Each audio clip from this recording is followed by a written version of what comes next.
Hey guys, welcome back to my channel.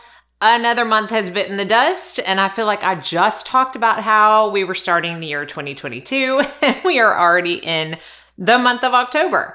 And I am here to share with you my September favorites. And I'm going to be completely honest with y'all. I don't ever come on my favorites video and talk about things just for the sake of talking about them. They have to have truly been a favorite of that month. And this was just kind of a slow month for me. Like, I only have 6 things to talk about. Might be the shortest favorite video I've ever done, unless I just rattle on and on, which is always a possibility. But I just was so insanely busy this month with work and kids stuff and volleyball and dance, and it just went by in such a flash that I honestly did a lot of repeat makeup looks, used the same stuff over and over again. And these were the products that stood out to me the most. So let's go ahead and jump in. I always like to tell you all my favorite base products for the month because I do tend to gravitate towards 1 or 2 foundations every month. I tend to switch it up. I have so many. I used to use a different foundation every single day.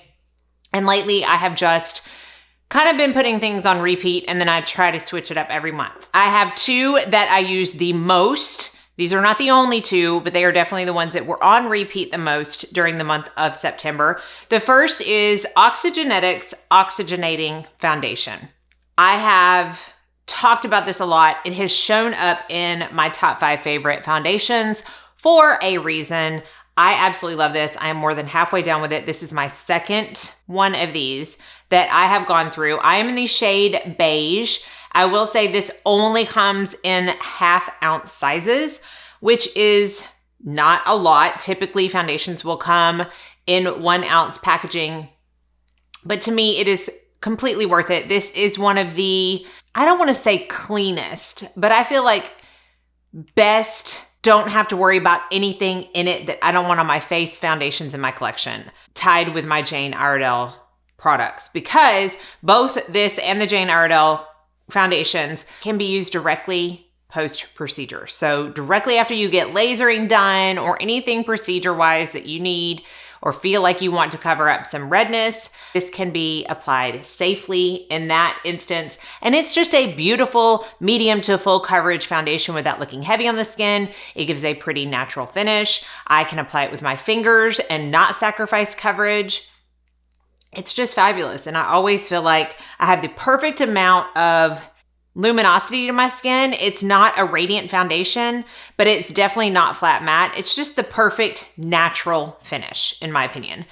I stupidly do not recommend anyone else doing this, but I have those little, I honestly usually shave my face with like just a Venus razor. Like, I am not picky and I just go back to the basics for that kind of stuff. But I had picked up a pack of the Chic Dermablade tools, and usually I prefer a razor to those, but I was like, I'll just give it a try. I have used them. Y'all, there is a fly in this room, and it's probably going to fly in front of the camera 800 times. I'm sorry. I live in the country. This is what I deal with. That was a look, there's a squirrel moment. What was I saying? Oh, yes. The Dermaplane tools. I have used it for a few months since I bought the package. I pulled out a new one and I went to town, and apparently I went to town too fast and I cut my face right here. It's healed up now. I don't think you can see it, but it was a pretty large cut, and then it went pretty far down my face. Not my, that stupid fly, brightest moment. But I immediately put on the Omega Healing Cream from Truth Treatments. And then the next 2 days until it fully healed, I used this. And I knew that it was the best choice. I just knew it was. This is an aloe-based foundation. I just love it. I love it so much. Now, the one I am wearing today, and then I pulled out to film a video that I am not sure whether it's going up before or after this video. But it is something that I pulled out that I hadn't given much love to. And once I used it for that video, I have used it every day since. And it is the Merit Minimalist Perfecting Complexion Foundation and Concealer Stick. That is a mouthful. This is the old version. Now, I don't think they changed the formula. I think what they did was they made it more. It has even more product in it now. And so because of that, it also has different packaging. It looks like to be similar to this, but it's just larger. But again, this is the older version, and this is in the color Sand, which again is what I have on right now. And it is quite honestly the perfect shade for me. I have been using it with a very large kind of kabuki brush, which you will see in that video. And it just blends out perfectly. It wears really well on me. It's very fast and easy. It's very compact. I've just been really enjoying this. Much more than I feel like when I originally tried it. I feel like I was just kind of meh on it when I originally tried it, but for some reason now, it's really working for me. So those are the two base products that I have been using the most. A couple more makeup products. This is so good. Sigma sent me their Alice in Wonderland collection. I used it in my Playing with New Makeup video for this month. This is the standout. Now, I love the eyeshadow palette. Sigma eyeshadows are some of my very favorite formulas. I've talked about them a lot. But this Cheek Duo, which I hope to goodness is still available, is so good. It's what I have on my face today, and this highlight shade called Tickled Pink right here. Even though it says Tickled Pink, I personally think it has more of a peachy undertone, which is my favorite, is the highlight I have on my face, but also the eyeshadow I have on my lid. And I love it so much. And this blush is what I have on my cheeks today. It is just really good formula and really pretty colors. And I love using highlights and blushes on my eyes. So little palettes like this is not only a cheek palette, but also an eyeshadow palette for me, which in turn makes it great for travel. Formula and colors are just so good. And this definitely stood out to me. I used it quite often this month. Another product that I used a lot and is in a lot of my videos, if you look at my description box, this is the new Chantecaille Lip Chic for their Cougar collection. And this is in the shade, I don't know if it's Yarrow or Yarrow, but Yarrow. And again, it's what I have on my lips today. One of the reasons I love the Lip Chics so much is because I only wear the Lip Chics. And if you have been following me for any amount of time, you know I am a gloss girl. I really do not like any kind of non-glossy finish on my lips. These, I do not have to add a gloss on top. I can, they work great with a gloss, but I don't have to because they have that built-in sheen in the formula. And this is, I mean, I think this is described as a peachy nude. And it looks a little peachy on my hand, but then on the lips, it comes off more of a pinky nude. Either way, it's very pretty. The lip sheets are some of my very favorite lip formulas from any brand. I have quite the collection. It will continue to grow because I reach for them 80% of the time, no matter what color it is. But this one is definitely the color that I've been reaching the most for this month. Let's talk about a skincare product that was sent to me. However, I had been trying this for quite a while. Sephora had a gift with purchase where you got like 10 little packets of this.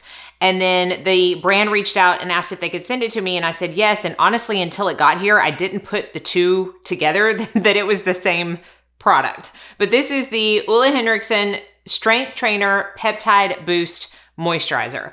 Now the little packets they sent, I think it was like 7 or 10. So it was a really good amount for me to try the product out. I immediately put it in my kit. I didn't try it on myself. I used the packets in my kit and I fell in love.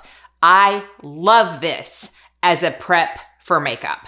And so I had originally told myself, once I run out of these packets, I will be purchasing this because it is going to live in my kit. It just works so well under makeup. Then they sent me this and I was like, it's the same thing. And I tried it on myself. So I have used it 3 or 4 times so far. It is a thick moisturizing cream. It is almost like a balm consistency. It has peptides, amino acids, ceramides, and it sinks into the skin very nicely. It does not leave a film on the skin. I would not like it under makeup if it did. But if you're someone who doesn't like to wear anything that does at night, but you still want that like intense hydration. Anytime I'm looking for an intensely hydrating product, I look for ceramides because they are just a standout ingredient when it comes to needing hydration and providing hydration. It doesn't leave a film, but it leaves this beautifully primed skin for makeup. I can't say it enough. The few times I used it so far, I have used it at night and I really like it. Again, it doesn't leave a film. I don't wake up with dry skin. It's the perfect amount of moisture at this moment. I might add some oil with it, you know, come winter time when it's a little bit colder outside and if I need an extra shot of moisture. But I just can't speak enough to how beautiful this is as a prep product. So I had to talk about it. I can't believe I didn't put two and two together that they were the same product, but I am very glad to have a full size of that. So thank you, Ulla Henriksen, for sending this to me. It is and will be very much loved. And then let's talk about my last product, which is my fragrance. And I'm only going to talk about one fragrance because I did rotate quite a bit. I am testing out some vanilla fragrances, which is the next live that I'm going to be doing with Abby in a couple of weeks. So definitely stay tuned for that, where we're going to be talking about our favorite vanilla fragrances. But this one, y'all, I'm hoping that you can still get it, that I can still find it somewhere. If you cannot, I would highly recommend getting in touch with a sales associate somewhere that carries this line. This is the brand new Guerlain Shalimar Flanker, and it is the I don't know, I'm not going to say this right. Melissa May, maybe Tonka. Oh my word. I cannot explain to you how much I love this fragrance. Now, to give a little bit of a background on this, I don't have the original Shalimar. I don't know why, but my mom is a Shalimar woman. Okay. I grew up smelling Shalimar every day on her. That was her signature scent. She really did not deviate. So I am very, very, very, very aware of the DNA of Shalimar. This still has that DNA. You can still tell it, but it is more removed, in my opinion, than some of the other flankers to the original Shalimar, but not in a bad way. I have this on today. I have had it on for about 4 hours now. It's still going strong. It is definitely one you are going to be able to smell on yourself, and other people are going to be able to smell on you as well. But honestly, I'm going to touch it up, not because it needs it, but because I want to. Oh, it smells so good. So this has almond and bergamot on the top. Almond is what I smell the most, where I feel like in the original Shalimar, the bergamot is what really blasts from the initial spray, but I get almond the most. It has iris, jasmine, and rose in the middle. I don't get rose. And then tonka and vanilla in the dry down. Y'all, this is a almond tonka powdery bomb. And I love everything about it. I had some family over last night for dinner. My mom was one of them. I sprayed it on and I was like, what do you think this smells like? And this is kind of a testament because she did not say Shalimar at the very beginning. She said, oh, it smells like an expensive baby powder. And I was like, yes, it does. And that to me is exactly what I love about this perfume. It does not smell like Johnson & Johnson's baby powder to my nose, but it has that powdery effect to it. But the almond, the tonka, and the vanilla are what stand out the most. I smell myself all day. I can't stop with it. I honestly don't care to wear anything else for like the next week, which is not like me, but that is how much I love this. Now, it is not that easy to find. I feel like Guerlain kind of plays with the consumer a little bit and makes the flankers of these very hard to find. I am still in search of the vanilla one that came out last year, and I don't think I'll ever be able to find it. I purchased this off the Guerlain website and they oversold it. And I know some other people that purchased it got emails saying, oh, I'm sorry, we're out of stock. We have refunded your money. We can't send you the product. And that was all within like half a day. I feel like they sold out. Now, I do think that if you contact your sales associate at a Guerlain counter at, say, your Saks or, anywhere else that sells Guerlain, they may be able to help you find this.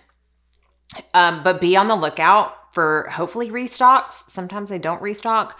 All I'm saying is that if you like the type of scent that I have talked about, try to get your hands on this. I am mad I didn't get two. I'm going to say that much because this has knocked my socks off. I love it so much. So that's it. That is the roundup of my very few, but very loved favorites from the month of September. As always, I want to know what you were loving this month, so be sure and share that with me and everyone else down in the comment section below. I have everything listed and linked in the description box. Thank y'all so much for watching. Be sure and like and subscribe before you leave so you don't miss out on any future videos, and I hope you all go out and have a very blessed day.